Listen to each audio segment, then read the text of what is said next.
جہاں پر تاریخ کا ایک نازک دائرہ موجود تھا، ادھر رہ کر ایک جامع اسلوب کے تحت، ایک جامع فکر کے تحت سب سے پہلے اسلام پر کیے جانے والے اشکالات کو رفع کیا۔ اس کے بعد تفہیم اسلام کے کام کا آغاز کیا۔ اس کے بعد کیا کیا؟ تفہیم اسلام کے بعد کہا کہ صرف اسلام پر ہونے والے اعتراضات اور اشکالات کا جواب نہیں دینا تھا، صرف اس کو سمجھنا نہیں تھا، بلکہ اس کے لیے ہم نے سر توڑ محنت بھی کرنی ہے کہ ہم سب لوگ اکٹھے ہو جائیں۔ پھر اس محاذ پر بھی مولانا مودودی نے کام کیا۔ آپ دیکھیے 1932 میں ترجمان القرآن کا آغاز کیا گیا، اجرا کیا گیا، اور یہ ٹھیک وہی دور ہے، یہ ٹھیک وہی نقشہ جو میں آپ کو بتا رہا ہوں کہ بر صغیر کی فکری صورتحال کیا تھی۔ ایک طرف بالکل جدید طبقہ اور ایک طرف ہمارا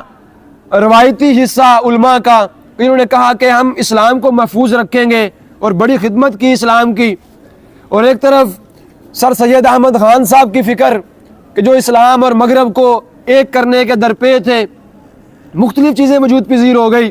ادھر پھر 1932 میں مولانا نے ترجمان القرآن کا اجرا کیا اور مختلف کتابیں لکھنی شروع کی۔ 1935 میں پردہ کتاب کے نام سے مضامین لکھنے شروع کیے اور پردہ کتاب وجود میں آئی۔ پھر اسی طریقے سے 1939 کو مسئلہ قومیت بھی لکھی، مسلمان اور موجودہ سیاسی کشمکش، اس کے حوالے سے بھی آپ نے مضامین لکھے۔ اسلامی تہذیب اور اس کے اصول و مبادی، اس کے حوالے سے بھی آپ نے مضامین لکھے اور اس علمی سفر کو جاری رکھا۔ اگر آپ مغرب پر تنقید پڑھنا چاہیں کہ مغرب ہمارے مخالف کیوں ہے، یا ہم مغربی فکر کے اور افکار کے مخالف کیوں ہیں، یا ہم کیوں کہتے ہیں کہ جدید سوچ وہ اسلام کے منافی ہے اور اسلام جدید سوچ کے منافی ہے، تو آپ تنقیحات کو پڑھ کر دیکھیے، آپ اقلیت کے فریب مضمون کو پڑھ کر دیکھیے۔ اگر آپ نے بر صغیر کی غلامی کی صورتحال سمجھنی ہے، آپ تنقیحات کے پہلے 2 مضامین پڑھ کر دیکھیے۔ پوری کی پوری تنقیحات وہ ہمارے لیے تنقیح افکار کرتی ہے، افکار کو کھولتی ہے، ان کا محاکمہ کرتی ہے، پھر ان کے بارے میں ایک حل پیش کرتی ہے۔ اسی طریقے سے تنقیحات کے بعد آپ تفہیمات پر آ جائیں۔ تفہیمات کیا کرتی ہے؟ جتنے بھی مسائل ہیں، چاہے وہ غلامی کا مسئلہ ہے، وہ رسول اللہ صلی اللہ علیہ وسلم کی نبوت کا مسئلہ ہے، وہ منصب رسالت کا مسئلہ ہے، وہ انکار خدا کا مسئلہ ہے، جتنے بھی اسلام کے حوالے سے مسائل تھے کہ آپ صلی اللہ علیہ وسلم نے 11 شادیاں کی، یا اسلام میں 4 شادیوں کا رواج ہے، اسلام میں 4 شادیوں کے بارے میں کہا جاتا ہے،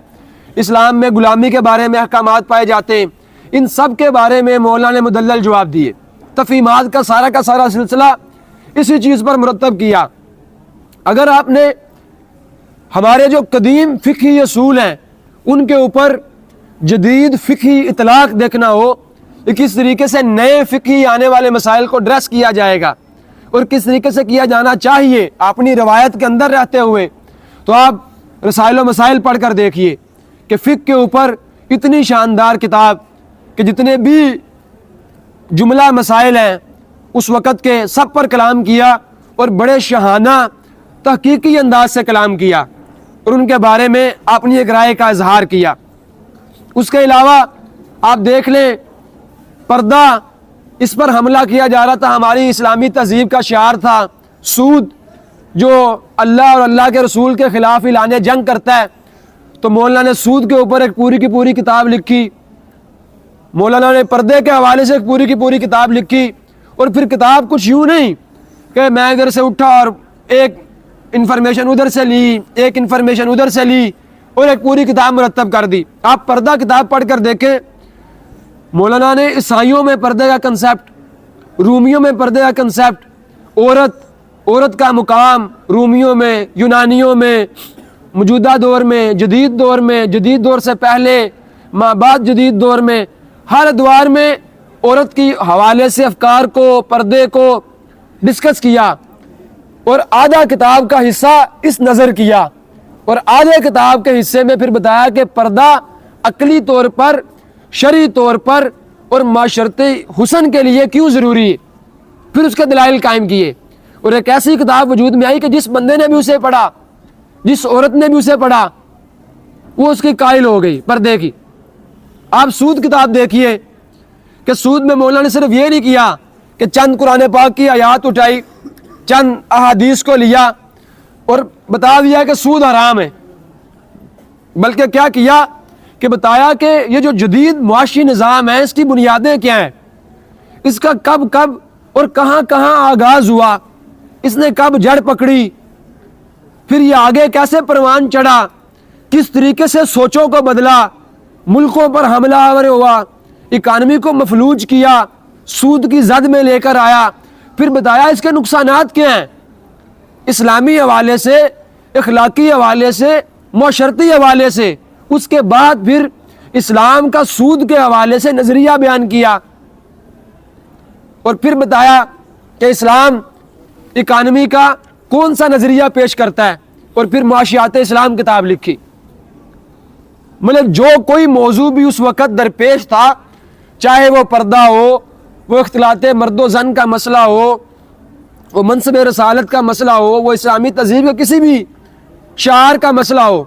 اس کو مولانا نے پکڑا، سارا مغربی لٹریچر پڑھا،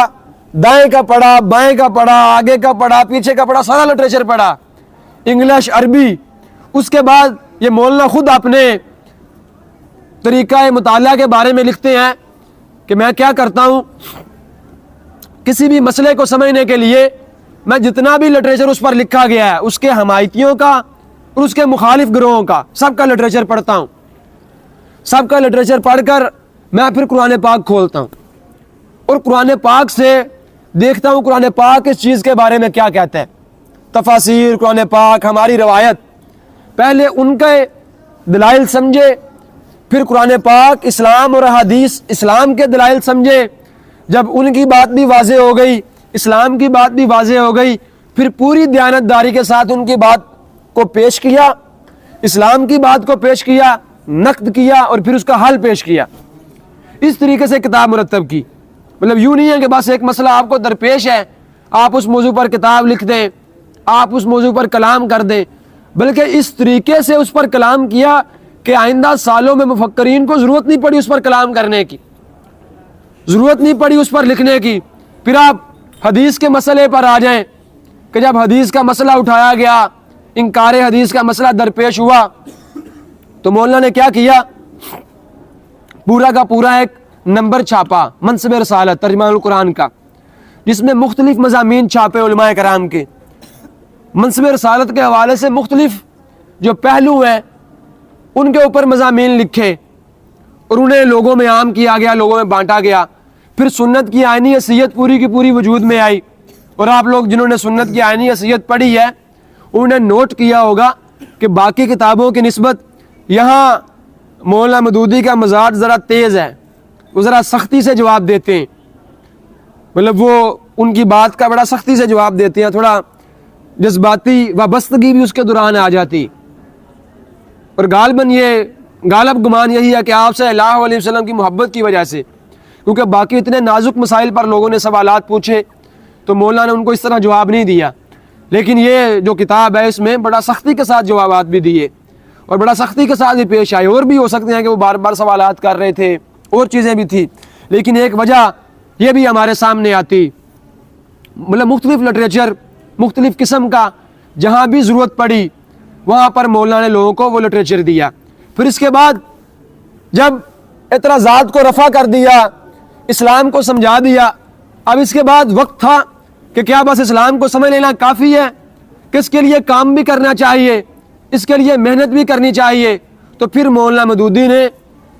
تجدید و احیاء دین لکھی، جو ہماری دعوت دین کی تاریخ ہے، ہماری دعوت دین کی تاریخ کہ کن کن مراحل سے ہوتی ہوئی ہماری دعوت اس مقام تک پہنچی۔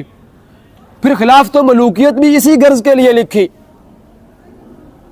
کہ کن کن مراحل سے ہوتی ہوئی ہماری تاریخ یہاں تک پہنچی۔ اور اس کے بعد پھر مولانا مودودی نے تحریک اور کارکن تحریک اسلامی کا آئندہ لاہ عمل، یہ دو چیزیں پیش کی، اور اس میں بتایا کہ ابھی ہم اصلاح کیسے کریں گے، ابھی ہم انقلاب کیسے لے کر آئیں گے، ابھی ہم دیگر لوگوں کے ذہان کو کیسے بدلیں گے، اور ہم اسلامی نظام حکومت، اسلامی طرز معاشرت یہ کیسے کام کریں گے۔ اس کے اوپر پھر مولانا مودودی نے اپنا سارا کا سارا لاہ عمل پیش کیا۔ یہ مولانا کی جو فکری کام ہے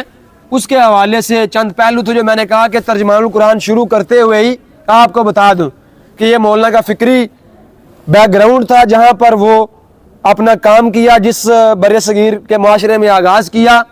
اور کون کون سے مسائل درپیش تھے، اور کہاں سے مولانا مودودی نے اسلامی امت کے کام کو پکڑا، آگے بڑھایا، اور اس کو کس مقام تک پہنچا دیا۔ مطلب پردہ کتاب، سود کتاب، ضبط ولادت کتاب، حقوق زوجین کتاب، تعدد ازواج کا مسئلہ، یہ 200 سال تک irrelevant نہیں ہو سکتے۔ یہ ایسے مسائل ہیں جو ہماری تہذیب کے تحت پیدا ہو گئے، اور جس شاہانہ انداز سے مولانا نے کلام کیا ہے وہ بھی پرانا نہیں ہو سکتا۔ یہ سارا ترجمان القرآن کے تحت مولانا نے یہ سارا کام کیا۔